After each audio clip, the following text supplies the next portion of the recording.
함께 살펴본 하나님 말씀 보도록 합시다.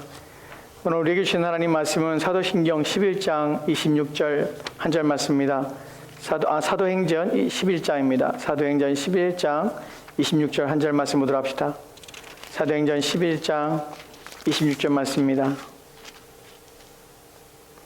사도행전 11장 26절 말씀 한 절 말씀 보도록 합시다.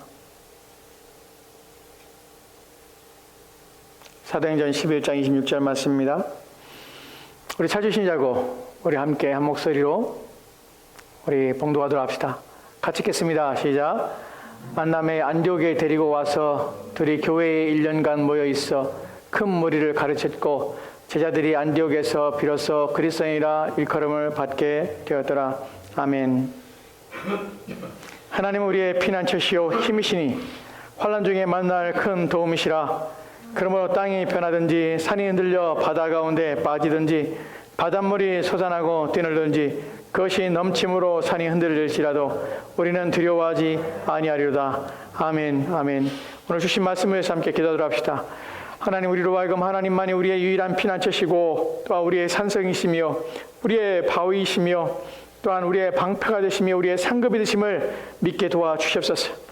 주께서 우리로 하여금 우리를 덮으려 하며 또한 우리를 애워싸려 하며 우리를 거꾸로 틀려 하며 또한 우리를 빠지게 하는 그 모든 일에서 하나님 우리로 하여금 이겨내게 하시고 또한 그 모든 것을 우리를 건져내사 주의 구원을 높이 노래하게 도와 주시옵소서. 오직 주님만이 우리에게 복을 주시며 주님만이 우리의 생명의 수호자이시며 또한 우리의 인생을 지키신 자임을 믿고 신뢰하게 도와 주시옵소서. 오직 주 앞에만 우리의 구원이 있고 오직 주 앞에만 우리의 영혼과 우리의 영원한 생명이 있음하라. 하나님만을 구하며 찾는 우리의 삶 되도록 주여 도와주시옵소서. 오늘도 주신 말씀으로 우리를 힘있게 하시고 또한 강하게 하시고 담대하게 하시옵소서. 주께서 함께하기 원하며 살아계신 예수 그리스도로 기도합니다. 아멘. 아멘. 오늘 우리가 살펴볼 것은 사도신경 7번째 내용입니다. 우리가 지금 7번째 내용을 살펴보는데 오늘은 그리스도를 믿습니다라는 내용을 살펴볼 것이에요. 사도신경을 살펴보면서 오늘 내용은 좀 특별합니다. 왜 특별하냐면 이제껏 우리가 사도신경의 내용들을 살펴봤을 때에 내용들에 대한 관점을 가지고 살펴봤습니다. 하나님이 누구신가? 예수 그리스도는 누구신가? 우리는 무엇을 믿는가의 관점을 가졌는데 오늘은 믿습니다라는 표현 속에서 이 내용이 우리가 알게 되고 또한 우리가 이해하게 되고 또한 우리가 그러면 깨닫게 되는 내용에서 그렇구나 하는 부분에서 우리가 마음에 위로받는 것이 아니라 이 실제적인 사실적인 내용들을 우리가 이해할 때에 우리는 그 안에서 어떠한 우리의 행위들 또 어떻게 우리는 반응하며 어떻게 적용하며 어떻게 그것에 우리로 하여금 우리의 삶을 그 일에 대입하여 살 수 있는가 하는 부분을 살펴볼 것이에요. 어려운 것이 아니라 이렇게 얘기하면 쉽습니다. 이제는 우리가 우리 편에서의 적극적으로 우리가 믿는 바 나는 고백 속에서 적극적으로 우리 가운데 어떤 일이 요구받고 있는가 하는 부분을 살펴볼 것이에요. 우리가 사도신경을 어떤 글을 읽을 때 특별히 사도신경의 내용들을 살펴볼 때에 우리가 한 구절 한 구절들이 얼마나 함축적인 의미를 가지고 있고 얼마나 집약적인 의미를 가지고 있고 이 안에는 풀어내야 될 많은 내용을 가지고 있다는 사실을 우리는 알아야 합니다. 제가 지금 못하고 있는 부분이 있는데 우리가 목요 기도회가 이제 중단되었기 때문에 지금 로마서를 우리가 강의하기로 했는데 제가 지금 한 20편을 준비해놨는데 아직 손도 못 대고 있습니다. 우리가 하지 못하고 있는데 로마서를 준비하면서 로마서 첫 번째 내용 속에서 이런 중요한 내용들이 있어요. 로마서 살펴보면 사실은 바울이 로마를 가고 싶어 하는데 가고 싶은 이유가 무엇이냐면 그들에게 복음을 전하기 위해요. 이미 복음을 들었지만 복음을 또 다른 복음의 깊은 내용들을 이해하기 위해서 바울이 거기에 가고 싶어 해요. 로마에. 근데 그 복음을 전하기 위해서 바울이 가서 얘기하는데 사실은 로마서가 16장밖에 안 돼요. 16장. 만약에 맘만 먹으면 그거 16장이면 맘만 먹으면 한 5시간이면 다 읽어요. 그러면 바울은 굳이 자기가 로마에 가서 16장이면 그 내용이 전부가 될 텐데 차라리 글을 써서 보내면 더 쉬운데 왜 굳이 가고자 했을까? 그리고 바울이 복음을 전한다는데 복음이 간략하며 16장으로 복음이 취약되고 그것을 다 설명할 수 있다면 무엇하러 굳이 가서 보게 될까 하는 부분을 생각하게 됩니다. 근데 심지어는 복음이 이렇게 압축돼서 짧은 것이라면 왜 바울은 에베소에서 3년간 그들과 함께 있으면서 그들을 가리켰을까? 3년 동안. 무슨 할 얘기가 그렇게 많았을까? 복음이 이게 간단한 것이라면. 심지어는 우리가 살펴볼 안디옥에서는 1년 동안 제자들을 가리켜요. 뭘 가리킬까? 로마서 16장이라면 그 간결하게 이렇게 얘기하면 될 거를 뭘 그렇게 많은 시간, 1년이라는 기간, 3년이라는 기간 동안 왜 집중적으로 이렇게 가리켜야만 했을까 하는 부분을 생각하게 됩니다. 그것이 로마서의 첫 부분에서 우리가 고민해야 될 부분이에요. 왜 그런가 생각해 볼 때 복음이라는 것은 단순하지 않다는 것이 사실 로마서는 집약이에요. 집약. 3년 동안 해야 될 내용들에 대한 집약이고 1년 동안 제자들을 매일매일 하나님 말씀을 가르쳐야 될 내용이 그 안에 담겨 있다는 것이 우리는 성경이 집약이라는 사실에 대하여 잘 생각하지 않습니다. 사도신경은 우리의 신앙의 고백의 집약이에요. 집약. 압축이에요. 복음을 가장 압력을 가해서 가장 압축해 놓은 것이 우리가 믿음의 내용을 압축해 놓은 것이 사도신경이에요. 그렇기 때문에 제가 이 말씀을 드리는 이유는 사도신경의 한 구절 한 구절의 내용은 우리가 깊이 이해하고 깊이 생각하며 또한 그것을 들여봐야 될 이유가 있다는 것이에요. 왜냐하면 그것은 그냥 단순한 고백이 아니에요. 글로서의 의미가 아니라 그 안에는 의미적으로 담겨져야 될 내용들이 의도를 가지고 하나하나의 단어를 집약하여 선택하여 기록했다는 것이에요. 그런 의미에서 사도신경에 오늘 우리가 살펴볼 그리스도를 믿습니다라는 부분은 우리 차원에서의 적용점, 우리가 어떻게 사도신경을 살펴보며 사도신경을 통해서 우리는 무엇을 확인하며 또 어떤 사람이 되는가 하는 부분을 담아내고 있어요. 제가 처음에 사도신경을 설명할 때 사도신경에는 세 부분을 나눴다고 말씀을 드렸습니다. 세 부분이에요. 성부 하나님에 대한 부분, 성자 하나님에 대한 부분, 성령 하나님에 대한 부분입니다. 오늘 우리는 두 번째인 성자의 하나님에 대한 첫 번째 부분을 살펴보고 있는 것이 여러분 생각해 보십시다. 여러분의 기억을 더듬어 봅시다. 그 외아들이라는 의미가 무엇이라고 했습니까? 기억나십니까? 외아들, 왜 외아들이라는 표현을 썼을까요? 성자 하나님은 무엇이 우리가 다릅니까? 본성적으로 우리가 다르신 분이죠. 그것을 외아들이라는 표현 속에서 우리는 뭡니까? 우리는 그 얘기를 할 때 우리가 양자임을 인식하는 것이 양자라는 의미에서 입양된 자녀라는 사실이죠. 입양된 자녀들이 불편합니까? 그렇지 않아요. 우리는 고아와 같은데 그리스도를 통하여서 우리를 입양하셔서 하나님의 자녀가 되게 하신 것이에요. 근데 우리가 입양된 그 하나님은 얼마나 은혜가 풍성하신 분이신지, 사랑이 풍성하신 분이신지, 우리가 알면 알수록 우리가 입양됐다는 사실이 우리 가운데 얼마나 복된 것인지, 피조물 가운데 오직 유일하게 우리에게 입양의 기회를 주시고 입양시키셨다는 것이 우리가 얼마나 특권을 받고 있다는 것을 우리가 입양이라는 단어를 통해서 이해하게 되는 것이 외아들이라는 표현 속에서 우리는 그것을 생각하게 됩니다. 또한 그 외아들 우리 주 예수 그리스도는 우리 주십니다. 왜 그렇습니까? 베드로전서에 말하는 것처럼 보배로운 피로 말미암아 값을 지시고 우리를 대속 또는 구속하셨습니다. 그래서 그분은 우리를 그분의 것 삼아 주신 것이에요. 우리가 주라고 고백할 때 그분이 나를 값을 지불하고 사실 우리의 주인은 이제 그리스도 예수라는 것을 고백하는 것이 그것을 내 마음에 고백하고 내가 깊이 인식하고 그렇게 살아가는 것이에요. 세 번째로 그 외아들 우리 주 예수란 표현 속에서 자기 백성을 저들의 죄에서 건져낼 자라는 예수가 가지는 특성들, 왜 예수란 이름을 부여받았는지, 그 이름의 의미가 무엇인지 나는 것에 대하여 우리는 깊이 인식합니다. 나의 모든 죄가 그분에게 옮겨갔고 그분이 나의 모든 죄를 사하신 분이란 사실. 또한 그리스도라는 이름 속에서 우리는 그 이름이 가지고 있는 특징들, 기름 부음 받았다는 의미 속에서 세 가지의 기름 부음의 직분이 무엇인가를 살펴봤지요. 그분은 제사장으로서, 선지자로서, 왕으로서의 사역을 감당했다는 것이에요. 이것이 왜 오늘날 우리에게 특별하냐면 단순히 우리 지성이 아닌 우리의 지성으로 그렇구나 하는 사실로서 그 실제적인 정보에 대한 이해로서 우리가 다가오는 것이 아니라 사도신경을 고백할 때마다 그 고백의 의미를 참으로 믿고 또한 그 고백이 무엇을 뜻하는지 그 고백이 어떤 것들을 익히는지를 우리가 인식하고 고백하는 자들에게는 그 실제적으로 우리 가운데 일어나고 있다는 사실을 믿는 것이라는 것이에요. 어떻게 일어납니까? 그는 지금도 제사장으로서 우리를 위해 중보기도 하십니다. 그것을 믿는 것이 그분은 실제적으로 선자로서 오늘 나를 가리키십니다. 언제 가리킵니까? 주의 말씀을 들 때 그분은 우리를 가리키십니다. 우리를 교훈하시고요. 성령을 통해 우리 마음을 책망하시고 우리 마음을 변화시키며 우리 마음을 새롭게 하십니다. 누가요? 그리스도께서 하십니다. 우리는 그것을 믿는 것이에요. 또한 세 번째로 그분 왕으로서 세상을 다스릴 뿐만 아니라 우리를 다스리며 통치하시며 또한 우리를 보존하시는 역할을 지금도 하고 계시다는 사실이에요. 그래서 우리는 사도신경을 고백할 때마다 이것을 우리가 믿는다는 사실을 확신한다면 우리의 마음속에서는 그분을 인하여 큰 위로가 생기는 것이에요. 그것이 우리가 사도신경을 고백하면서 우리 마음에 드는 기쁜 위로요, 희열이요, 또는 감사요, 즐거움입니다. 그래서 우리는 사도신경을 고백하는 것이 우리는 자주 또한 기쁨으로 사도신경을 고백해야 되는 것이에요.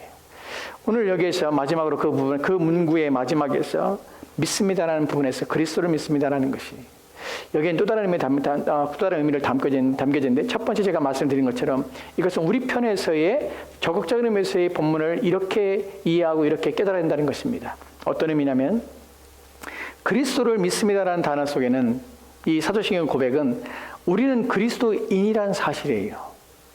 그리스도를 믿습니다라는 차원에서 그리스도인이 되었고 우리는 그리스도인으로 부름받았다는 것입니다. 혹시 여러분들 이 단어가 무슨 의미를 가지고 있는지를 아시는지 모르겠는데 단어를 봅시다. 야소. 이게 무슨 말인지 아십니까? 야소. 야소란 말을 우리 처음 들을 수 있어요. 야소란 말은 사실 중국 사람들은 이것을 중국어의 발음으로는 지뚜라고 합니다. 지뚜. 한자의 음역대로 부르면 야수라고 우리는 읽어요. 왜 야수라고 읽냐면 이 야수란 말에 이것은 어떤 의미를, 이 단어의 의미를 가지고 있는 것이 아니라 이것은 사람 이름이에요. 누구 이름이냐면 예수라는 이름이 중국어로 지뚜, 그리고 한자로는 우리는 한자의 음역으로 야소라고 읽는 것이에요. 그래서 처음에 우리는 1800년대에 한국 사람들이 이 한자의 음역을 보고 우리는 야소라고 불렀고 또한 그래서 우리는 예수 그리스도를 믿는 사람을 야소교라고 했어요. 처음에 오래전 아주 옛날 분들은 야소교라는 것을 우리 때부터 들어왔죠. 우리는 예수교, 예수를 믿는 사람들이라는 표현을 가지고 있습니다. 또 하나 여러분 우리를 사람들은 기독교라고 합니다. 기독교는 통틀어서 개신교와 또한 로마 캐톨릭을 통틀어서 기독교라는 표현을 씁니다. 기독이란 말이 한자죠. 근데 이 기독이란 말은 중국어의 한자의 음역으로 우리가 한자로서 읽을 때에 그리스도라는 표현이 기독으로 읽혀지게 되는 것이. 그래서 기독교 하면 그리스도교가 되는 것이. 예수 그리스도 야소, 그 다음에 기독교라는 표현을 쓰는 것이. 이 말의 의미는 왜 야소교라고 불렀고 왜 기독교라고 불렀냐면 예수 그리스도를 믿기 때문에 그래요. 믿는다는 의미를 가지기 때문에 그런 표현을 씁니다.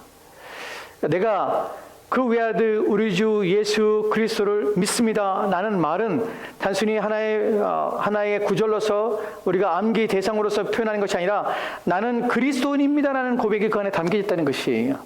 그럼 그리스도인이라는 것이 무슨 의미를 가지고 있다는 것이에요. 왜 나는 그리스도인입니다라고 얘기하는 것이죠. 여기서 우리는 그리스도인의 정체성을 알 뿐만 아니라 또한 그리스도인 됨을 알 때에 이것이 주는 의미가 무엇인지를 인식하여서 여기서 우리는 위로를 얻습니다. 여기서 우리는 우리가 누군지를 인식하게 되는 것이 이 부분을 살펴보려고 해요. 나는 그리스도인입니다.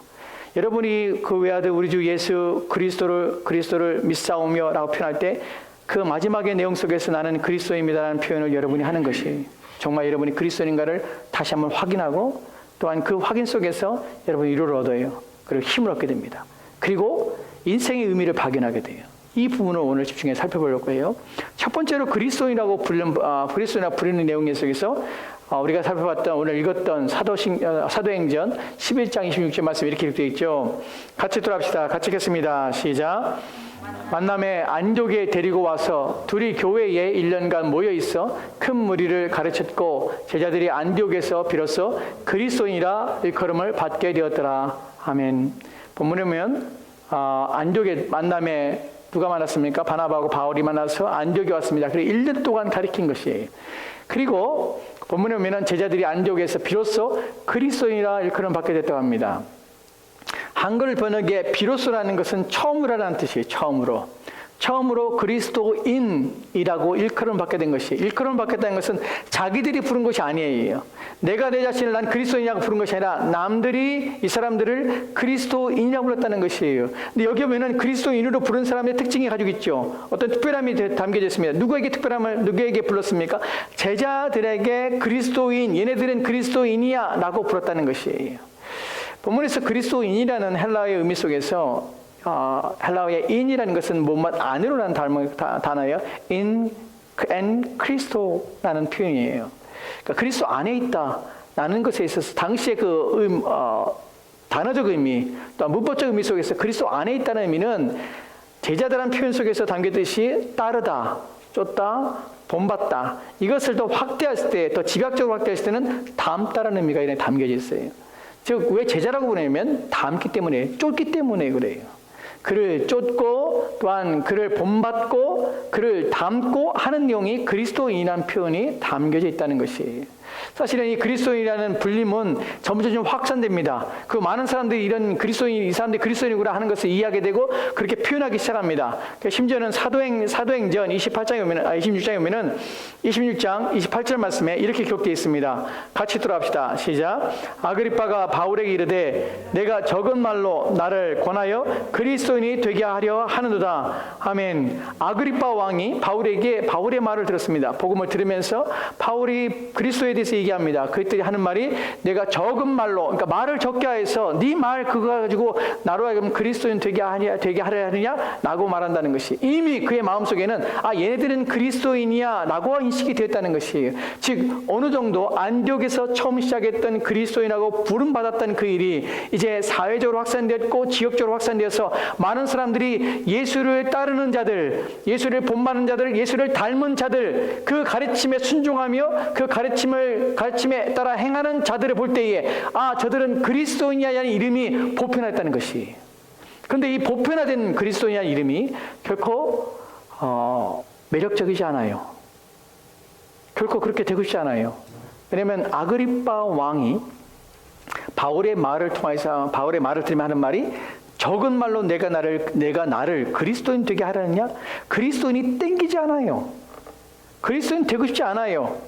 아그리빠 왕은 사실은 그 당시의 왕들이 대부분 그렇지만 탐욕스러운 사람입니다. 그리고 그 사람은 자기 이익을 철저하게 추구하는 사람이지요.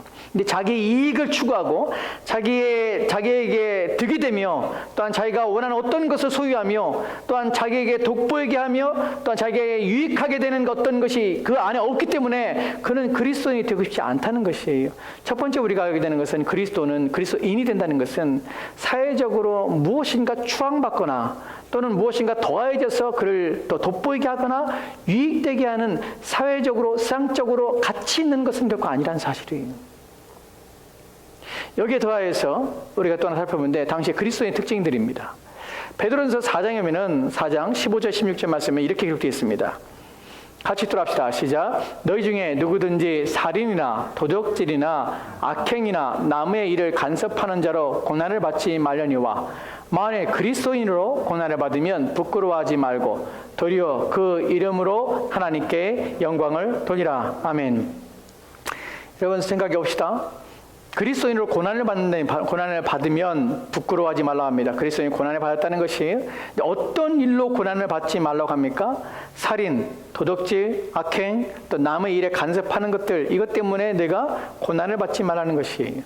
여러분 여기서 그리스도인이라는 것 때문에 고난을 받는 일에서 제외된 것들을 보면 비도덕적이고 또한 이것은 악행이고 또한 사회적으로 처벌의 대상이 되는 일들이에요. 즉 비윤리적이고 비도덕적이며 또한 불법적인 일들을 행하는 일에 결코 참여하지 않았다는 것이에요. 그리스도인들은 그런 것에 대해서 관여하지 않습니다. 그런 것에 대하여 그들은 구별되며 분리된 자들이에요. 심지어는 그럼에도 불구하고 그리스도는 이름으로 고난을 받아요. 이 부분이 저 생각의 부분입니다. 그리스도인이 가진 특질이에요. 세상의 법, 세상의 질서에 대하여 그것에 대하여 어기거나 그것 때문에 고난을 받지 않습니다. 그리스도인은. 즉 그리스도인의 일상적인 삶에서 그들은 도덕적으로 우월할 뿐만 아니라 또한 사회적으로 사람들의 지탄의 대상이 될 만한 어떤 비윤리적이거나 하는 행위에 대하여 그들은 가담하지 않았다는 것이에요. 그럼 왜 그리스도인으로 고난을 받지요? 이 앞에 있는 14절 말씀에 이렇게 기록되는 것을 보게 됩니다. 14절 말씀 볼까요? 같이 읽읍시다. 시작. 너희가 그리스도의 이름으로 치욕을 당하면 복이 있는 자로다. 영광의 영 곧 하나님의 영이 너 위에 계심이라. 아멘. 이 구절을 잘 이해해야 되는데 생각해 봅시다. 그리스도의 이름으로 치욕을 받습니다. 수치를 당한다는 것이에요. 사람들이 멸시하는 것이에요. 그리스도의 이름 때문에. 내가 비도덕적인 행위 때문에 내가 비사회적이고 또한 반사회적이고 또한 비윤리적이고 하는 것 때문에 내가 지금 박해를 받거나 그들의 수치를 당하는 것이 아니에요. 나는 그 모든 것에서 도덕과 윤리적인 면에서 세상 사람들에게 비탈을 받을 만한 일을 행하지 않았어요. 그런데 이들이 받는 것은 고난을 받는 것은 그리스도의 이름 때문에 치욕을 당해요. 수치를 당해요. 그 다음에 나오는 것은 복 있는 자로다. 영광의 영, 곧 하나님의 영이 너 위에 계심이라. 무슨 말입니까? 영광의 영, 즉 성령께서 하나님의 영이 그들 위에 있기 때문에 그들이 그리스도인의 이름으로 그리스도인 다음에 이름으로란 말은 그의 이름의 가치에 맞게 그의 이름에 걸맞게 행동하기 때문에 그 이름이 가지고 있는 그 우월감, 그 이름이 가지고 있는 그 탁월함으로 그의 도덕과 그의 사회적인 삶이 그 위치에 놓여서 사기 때문에 그렇기 때문에 그들이 수치를 당한다는 것이 무슨 말일까요? 가만히 보면요, 이들은 사회 부적응자 같아요. 그리스도인들은 사람들이 불법을 행하지 않아요. 사람들 비도덕적으로 살지 않아요. 그런데 수치를 해요. 멸시를 해요. 그리고 핍박을 해요. 고난을 당하게 해요. 왜 그럴까요? 그럼 이유가 뭘까요? 어떤 이유 때문에 고난을 받을까요? 그들의 도덕성보다 더 뛰어나기 때문에 그래요. 그리스도인은 이 세상에 추구하는 윤리와 이 세상에 묵과하는 그 모든 관습과 관행을 뛰어넘는 자들이에요. 불편해요. 그리스도인들은 불편한 자들이에요.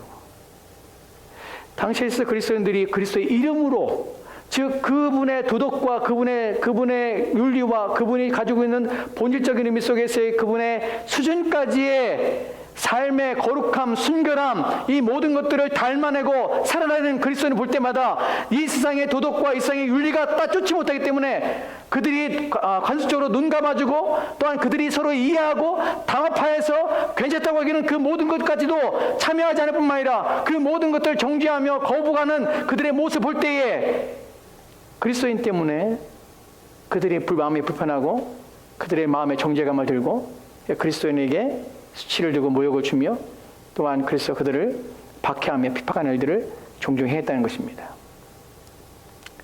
우리가 이런 일을 종종 봐요. 참된 그리스도인들이 살아갈 때에 주변에 그렇지 않은 사람들이 불편해합니다. 여러분 경제생활 활동하는 사람들을 보면 제가 그런 말을 들을 때 참 속이 상하고 그리고 마음이 참 아픕니다. 어떤 때 그러냐면 한국에서 경제인들이 모였어요.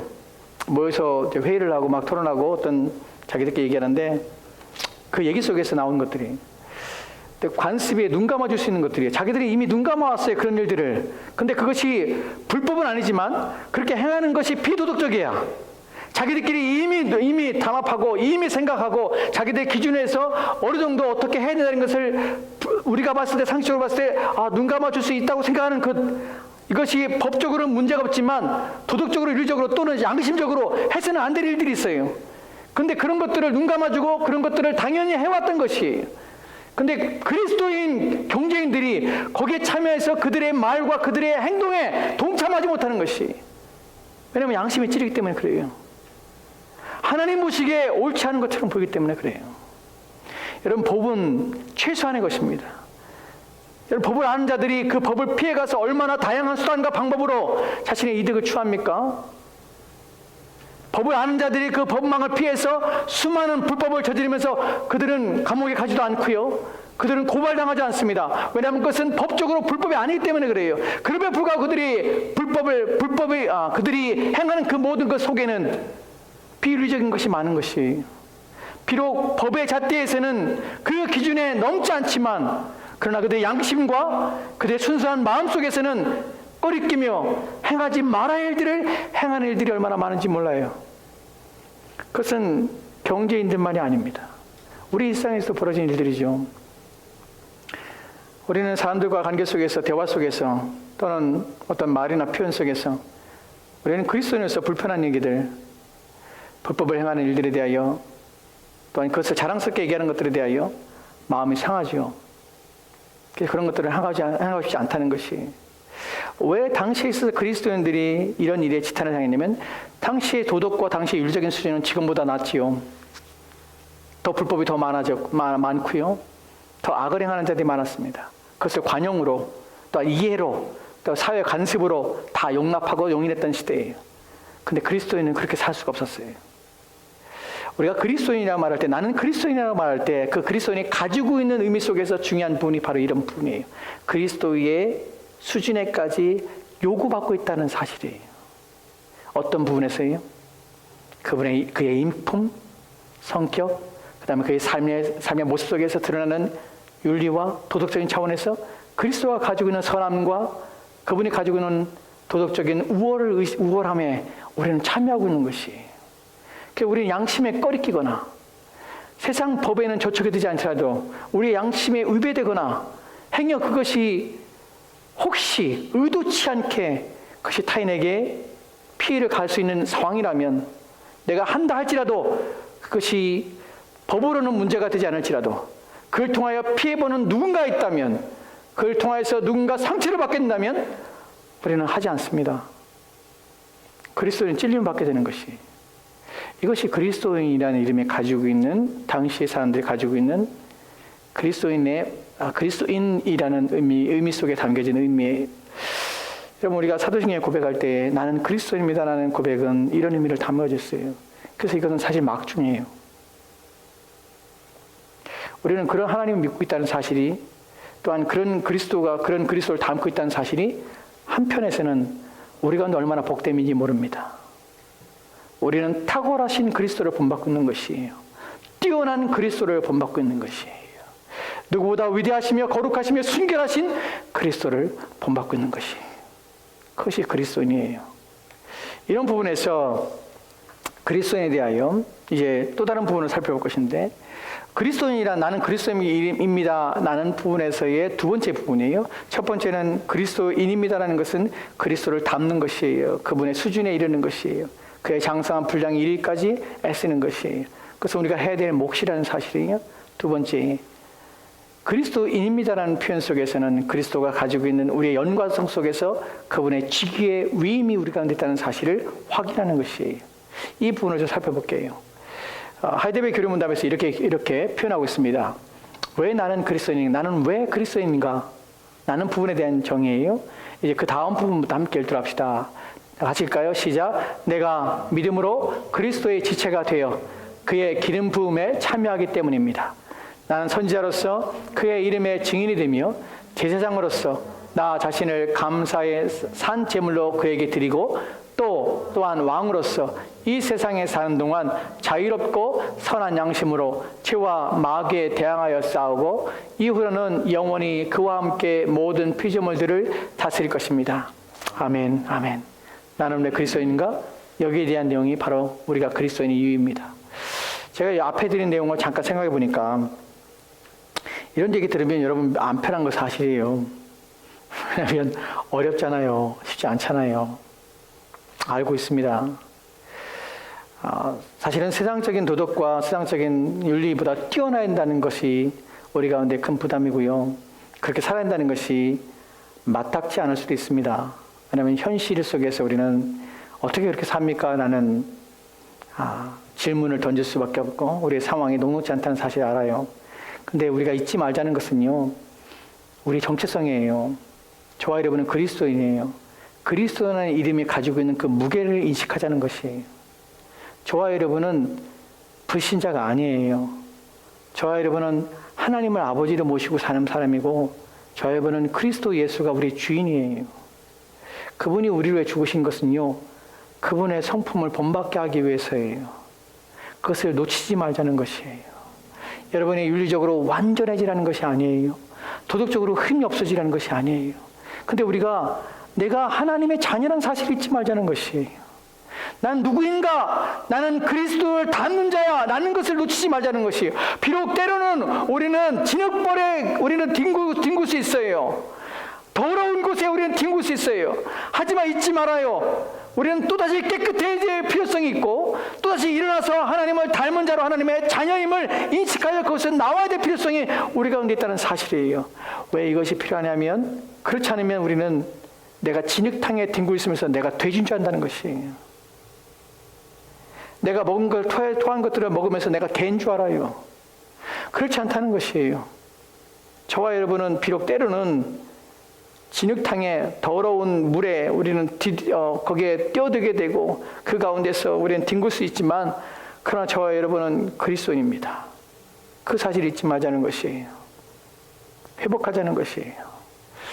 잠깐 제가 여기서 잠깐 하나 말씀을 드리고 다음 얘기를 이어갑시다. 제가 본 영화 중에서 어거스트라는 영화가 있습니다. 그 영화 보고 소름이 돋았는데 뭐 그냥 일반적인 내용이에요. 그거 보면서 마지막 크라이막스 장면에서 소름이 쫙 돋는데 뭐 내용은 그래요. 다 얘기해 써놓고 한 여자가 한 남자가 만나서 하룻밤 보내고 이제 자녀를 낳은 내용이에요. 그리고 나중에 자녀를 만난 내용인데 아빠는 기타리스트예요. 음악 가수예요. 그리고 엄마는 첼로리스트인가 막 그래요. 유명한 탁월한 세상에서 가장 이름난 사람들이에요. 이 남자는 이름난 가수는 아니지만 그런 역할을 해요. 그런 가수고 특별한 재능을 가진 사람이에요. 근데 이 둘이 어떻게 만나서 하룻밤 보내고 이제 헤어지고 다시 만나겠는데 이 여자의 아버지가 이 여자의 장래 때문에 그 남자를 못 만나게 해요. 그러고서는 어쩔 수 없이 헤어지게 됐는데 둘이 못 만나고 그렇게 그냥 하룻밤에 사랑으로 그냥 헤어지게 됐는데 이 여자가 임신을 했어요. 그리고 자녀를 낳았어요. 아이를 낳았는데 아빠가 이 딸아이의 미래 때문에 이 불황 같은 남자의 자녀란 것 때문에 그 아이를 병실에서 죽은 것처럼 여기서 애를 고아원에 보내버려요. 그 엄마는 몰라요. 자기 아이가 죽은 줄 알아요. 태어났을 때. 근데 이 아이는 고아원에 자라요. 여기 이제 제가 말씀드리고 있는 내용이 있어요. 이 고아원에서 애가 자라면서 학대를 당해. 계속 친구들한테 놀림을 당하고 학대를 당하고. 근데 얘가 탁월한 뛰어난 그 천재적인 음악적인 재능을 가지고 있어요. 얘는 모든 소리를 다 음악으로 표현할 수 있는 재능을 가져요. 누구부터 왔냐면 그 엄마 아빠로부터 받은 것이. 근데 얘가 자라면서 계속 고민이 되는 것이. 계속 낙심이 되는 게 있어요. 주변 사람들이 계속 얘한테 얘기하는 것이 있어요. 너는 고아야. 네 엄마 아빠는 너를 버렸어. 이것을 주입받고 사는 것이. 자라는 내내 이 아이의 마음속에 너희 엄마는 너를 버렸어. 너희 아빠는 너를 버렸어. 근데 얘의 마음속에는 엄마 아빠를 누가 누군지를 알고 싶은 것이. 근데 얘가 자라면서 얘의 탁월한 지능들이 점점 빛을 발하는 것이. 결국에는 이 모든 상황을 극복하고 이 아이가 오케스트라를 지휘하는 그 어린 나이에 음악 학교에 들어가서 거기서 장학생활 있으면서 오케스트라를 지휘하는 일을 해요. 막 곡을 쓰고 막 그래요. 근데 그때에 여기서 엄마 아빠를 우연히 얘가 공연하는 장소에 우연히 참여하면서 같이 서로 만나게 돼요. 그리고 마지막 장면이 소름 끼치는 이유가 이 엄마 아빠는 서로를 만나지 못하는데 그 공연 장면에 함께 공연장에 와서 함께 그 아이에 이끌려서 오면서 서로가 옆에 서게 돼요. 그 아이를 바라보면서 그 마지막 장면의 엔딩 장면이 어떻게 되냐면 아무도 얘기하지 않아요. 근데 이 엄마 아빠가 처음 다시 그 첫날 밤 만나고 그리고 나서 이후에 만나게 되는데 서로 말하지 않는데 이 아이가 자기의 자녀라는 사실을 인식하게 돼요. 그 눈빛을 교환하게 돼요. 거기서 이제 이야기가 끝이 나요. 제가 말씀드리자는 것은 그것이 우리가 어떻게 하나님의 자녀인지를 인식하게 되냐면 우리는 고아가 아니라는 사실이에요. 나는 그리스도인입니다. 라는 고백이 우리 가운데 지는 의미는 이것이에요. 난 누구의 자녀냐면 하나님의 자녀입니다라는 사실을 고백하게 되는 것이에요. 근데 이 아이가 어떻게 자신의 자녀인지 인식하게 되면 이 아이의 천재적인 음악적인 재능들과 그가 가지고 있는 성품과 그가 지금 나타내는 모든 걸 통해서 이들은 자연스럽게 그가 자신의 자녀인 사실을 부모들이 인식하게 되는 것이에요. 우리가 그리스도인을 어떻게 인식하냐면 우리 안에 일어나는 우리 안에 계신 성령이 우리 안에서 그리스도인 다음을 회복하게 하는 일 통해서 우리가 하나님의 자녀임을 인식시킨다는 것이에요. 어떻게 나타납니까? 우리가 비록 진흙탕에서 우리가 뒹굴지 모르지만 우리의 마음속에서 이렇게 살면 안 된다는 생각들, 이것이 나의 본질이 아니고 이것이 나의 삶의 모습이 아니라는 사실을 우리가 깨닫게 되는 것이에요. 거기서 나와야 되는 것이에요. 사도신경의 고백 속에서 내가 그리스도인이라는 고백은, 나는 왜 그리스도입니까라는 그 생각 속에서 우리는 내가 본질적으로 이러한 삶에서 이러한 곳에 처할 수 지금은 상황 속에 처할 수 있지만 나는 이러한 자녀가 아니라 이렇게 살아야 될 사람이 아니라는 사실을 우리의 본성에서 깨닫게 하고, 또한 그분을 닮아되며 거룩하며 순결하고자 하는 우리의 의지와 결단들이 일어날 때 우리는 우리의 부모가 누군지를 인식하게 되냐면 하나님이 나의 부모구나 하는 것을 인식하게 된다는 것이. 사도신경의 고백 속에서는 나는 그리스도입니다. 나는 고백 속에서 우리가 생각해야 될 것이 중요한 것이, 비록 우리의 윤리와 우리의 도덕과 또 우리의 삶들이 그리스도를 온전히 닮지 못한다 할지라도, 그럼에도 불구하고 우리의 마음속에 이렇게 살면 안 되지, 하나님이 계시잖아, 그리스도께 나를 왜 죽으셨는데 어떻게 살아야 될까, 주님 나를 불쌍히 해주십시오. 나는 우리의 고백과 우리의 간절함과 우리의 이 가난한 심령과 우리의 상한 마음들이 우리라고 우리의 정체성을 깨닫게 한다는 것이, 그 부분을 잊지 말자는 것이, 그 부분이 우리 가운데 필요하다는 것이, 사도신경이 우리 가운데 고백하게 하고 우리 가운데 알게 하는 것이 우리의 정체성이에요. 여러분 안에 일어나는 이 마음은 무엇인가? 우리 안에서 일어나는 이 의지는 무엇인가? 하나님께서 우리 안에 주신 성령을 통하여서 우리의 정체성을 일깨우시고, 나는 그리스도인입니다, 나는 고백 속에서 내 안에 일어나는 의지와 이 결단과 이 모든 책망 속에 순종하고자 하는 것들은 바로 내가 그리스도인이기 때문에 일어나는 것임을 알아 그분 나의 하나님을 확인하고 확신하게 만드는 것입니다. 이 부분을 기억합시다. 이제 마지막 부분을 살펴볼 것인데, 내가 믿음으로 그리스도의 지체가 되었습니다. 그리고 그의 기름 부음에 참여하기 때문입니다.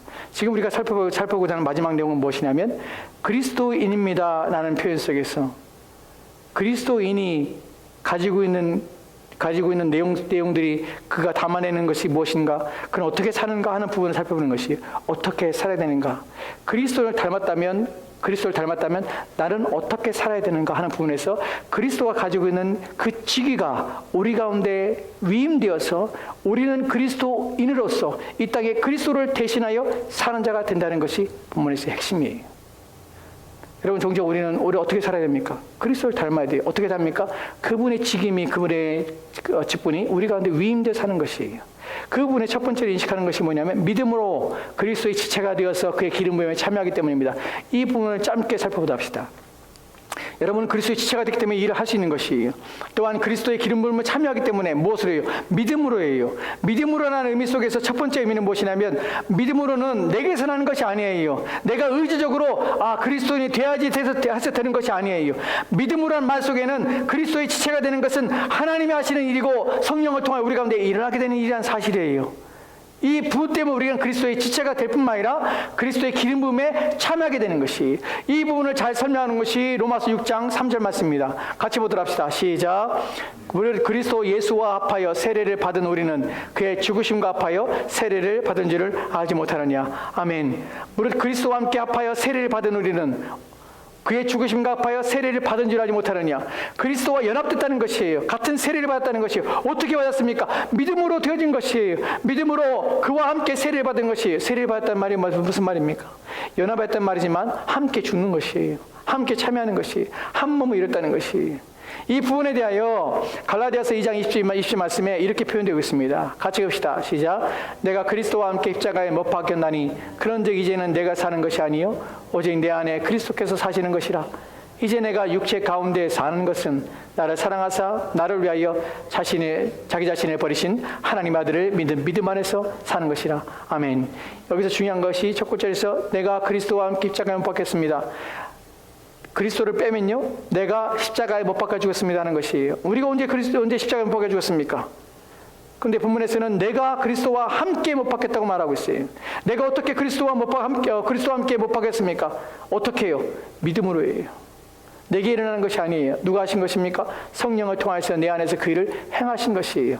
내가 그리스도를 믿는 순간에 그리스도를 내가 믿고 의지할 때에 그것은 성령께서는 나의 마음과 나의 모든 것들을 그리스도와 연합하여서 영적으로 우리가 하나가 되게 해서 내가 이제 그리스도 안에서 살게 되고 내 안에 내가 육체 가운데 살지만 내가 사는 것이 아니라 이제는 그리스도께서 내 안에 살게 되는 것이에요.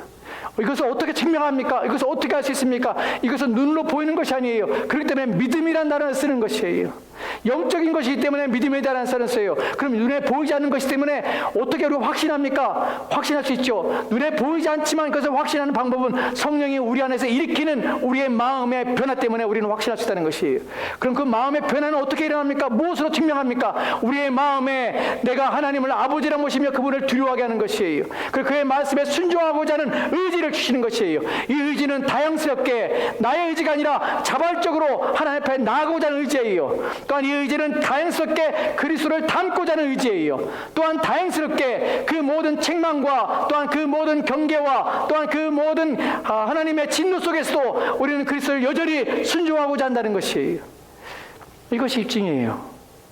책망의 말씀을 듣고 있는데 또한 하나님의 진노를 듣고 있는데 그 말씀이 나를 불행하게 하는 것이 아니라 나를 복되게 하는 것이에요. 그 말씀을 추구하며 쫓으며 살고자 하는 생각이 들고 순종하고자 하는 마음이 일어난다는 것이에요. 왜요? 미치지 않은 이상 왜요? 하나님의 책망하는데 하나님의 진노하시고 또 하나님께서 징계하시는데 왜요? 왜 끊임없이 그리스도를 닮아가며 끊임없이 하나님을 추구하게 됩니까? 왜냐하면 그것은 내 안에 일어난 의지가 아니기 때문에 그래요.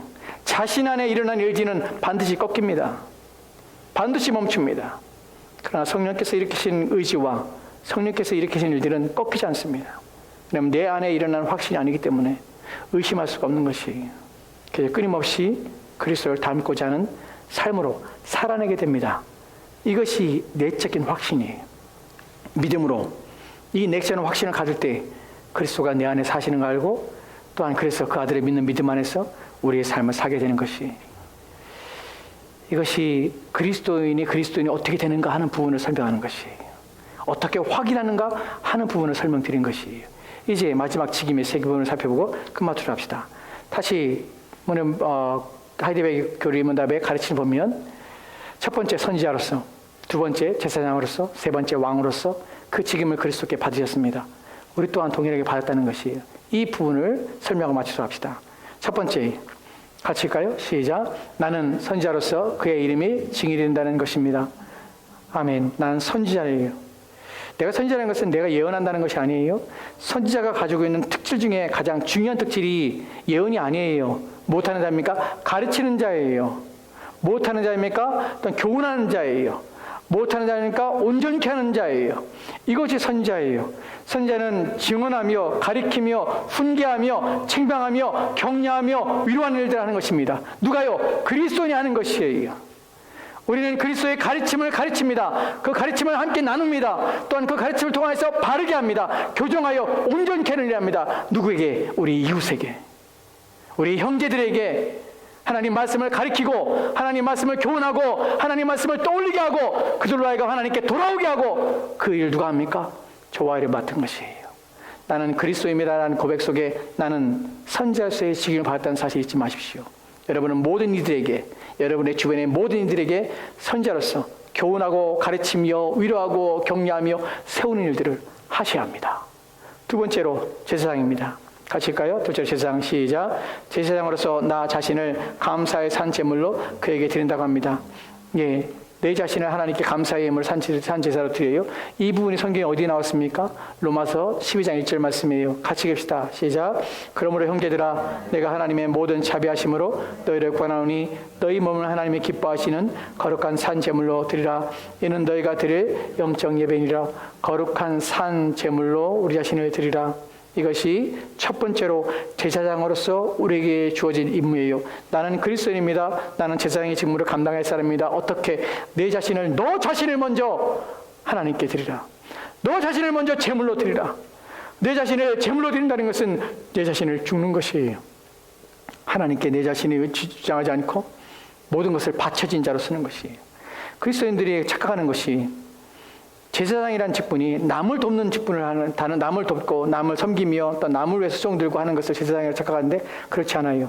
첫 번째는 자기 자신이 먼저 드려야 돼요. 자기 자신을 드리지 않으면서 누구를 드립니까? 하나님께서 기뻐하시는 것이 뭐냐면 우리 자신을 먼저 하나님께 드리는 것이에요. 그리고 이제 제사장의 또 다른 직분이 무엇이냐면 중보하는 것이에요.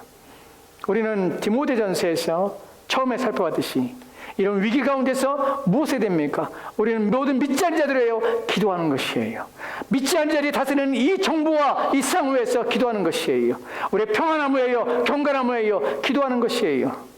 이것이 우리가 맡겨진 제사장으로서 이 세상 사람들을 도우며 이 세상 사람들을 이끌어 그들로 하여금 하나님께로 나가게 하며 우리가 그들을 섬기는 일들을 행하는 것이, 이것이 저와 여러분의 제사장의 직분입니다. 세 번째로 왕의 직분이 있습니다. 같이 합시다. 시작. 왕으로서 이 세상에 사는 동안은 자유롭고 선한 양심으로 죄와 마귀에 대항하여 싸우고 이후로는 영원히 그와 함께 모든 피조물들을 다스릴 것입니다. 아멘. 여기 보면 자유롭고 선한 양심으로, 자유롭고 선한 양심이라고 우리가 오해하면 안 됩니다. 자유롭고 선한 양심이라는 것은 마음대로 살라는 것이 아니에요. 자유롭고 선한 양심은 무엇에 묶여 있냐면 죄와 마귀에 대항하여 싸우는데 자유롭다는 것이에요. 즉 죄의 얽매여 싸우는 것이 아니라 마귀와 대항하여서 싸울 수 있는 힘이 있다는 것이에요. 그 부분에서 우리는 의지를 가지고 싸울 수 있는 능력을 부여받았다는 것이에요. 그 차원에서 우리는 죄에 대하여 더 이상 죄를 짓지 않을 수 있는 일들과 전 힘을 공급받았던 차원에서 우리는 자유로운 영혼입니다.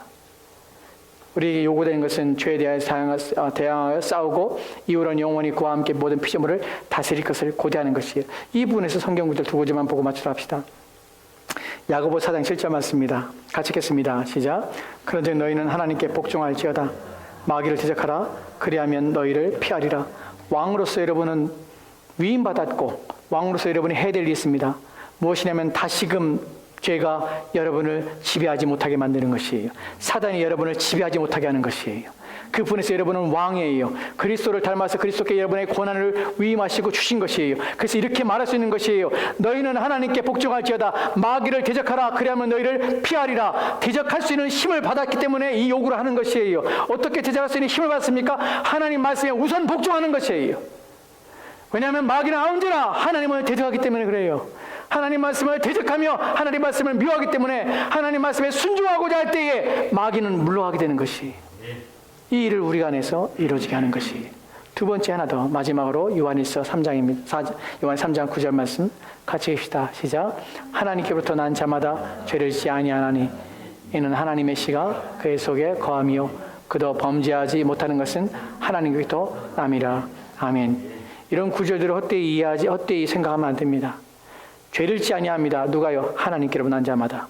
이는 하나님의 씨가 그 속에 있습니다. 우리 속에 하나님의 씨가 있기 때문에 우리는 죄를 짓지 않습니다. 그도 범죄하지 못하는 것은 하나님께로부터 났습니다. 죄를 짓지 못한다는 것은 우리가 죄의 유혹에 빠지지 않거나 또한 죄를 실수로 범하지 않거나 하지 못한다는 것이 아니라 죄 속에 우리가 계속해서 유지하며 그것을 즐거워하며 그 안에 살지 못한다는 것이에요. 왜요?